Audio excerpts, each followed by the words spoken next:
Mete Hanım. Rum illerinin kapılarını niye açtın?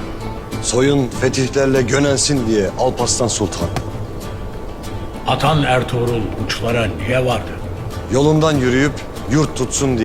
अस्सलाम वालेकुम नाजरीन इस किस्त में देखेंगे कि उरहान सरदार सफ़ेद दाढ़ी वालों के साथ मुलाकात करने के लिए जाते हैं और उनसे मुलाकात करते हैं। उरहान सरदार उन्हीं सफ़ेद दाढ़ी वालों से मुलाकात करते हैं जिनसे उनके बाप दादाओं ने की थी। एक सरदार कहता है, मैंने रूमी इलाकों के दरवाज़े खोले हैं और मैं देखना चाहता हूँ कि आप क्या करते हैं।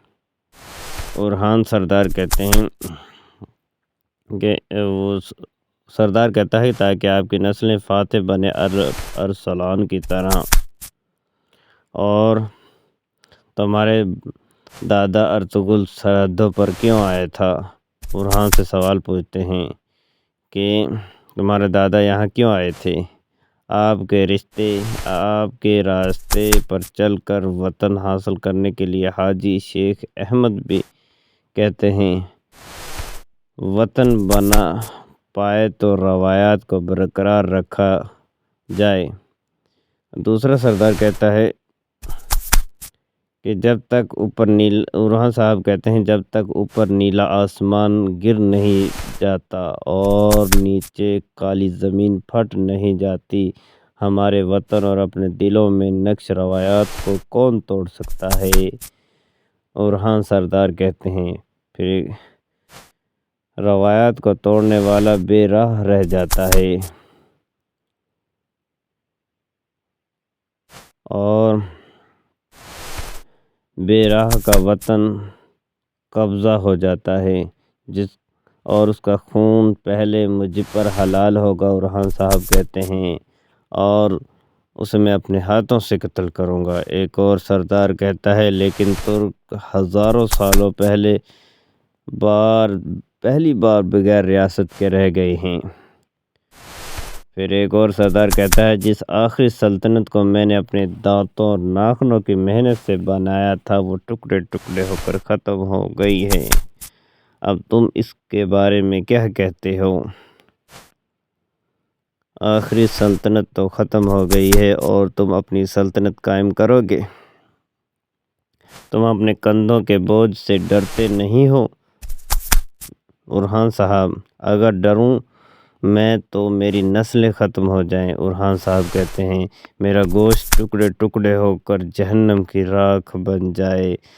एक और सरदार कहता है, तुम्हारे बाप ने तुम्हें अपने रास्ते पर कुर्बान कर दिया है।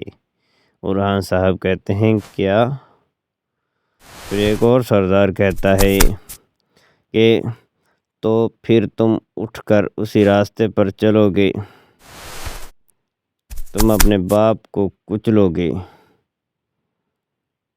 अपने भाई को कुचलोगे। उरहान सरदार कहते हैं, अपने सरदारान पर तलवार चलाओगे। जवाब दो, अपने बाप को मारोगे। उरहान साहब, अपने भाइयों और सरदारान के खून से अपने हाथों को रंगोगे।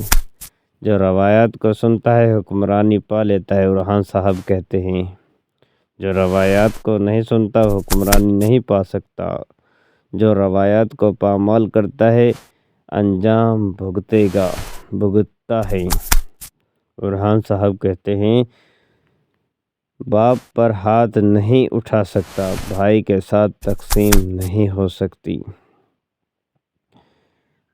तो तमाम सरदारान इकट्ठे होकर सवाल फिर करते हैं, और जो कुतुब ना हो सरदारान उसके साथ नहीं देते। लेकिन मैं जानता हूँ, उरहान साहब कहते हैं कि मैं जानता हूँ, एक न्याम में दो तलवारें हरगिज़ नहीं रह सकती। और तो फिर इस मुसीबत से कैसे निकलोगे। सरदारान कहते हैं, सफ़ेद दाढ़ी वाले कहते हैं, कैसे, उठे खड़े हुए बगैर कैसे, अपने हाथ खून से रंगे बगैर कैसे, हमें इसकी वजाहत दो कैसे। उरहान साहब से सवाल करते हैं।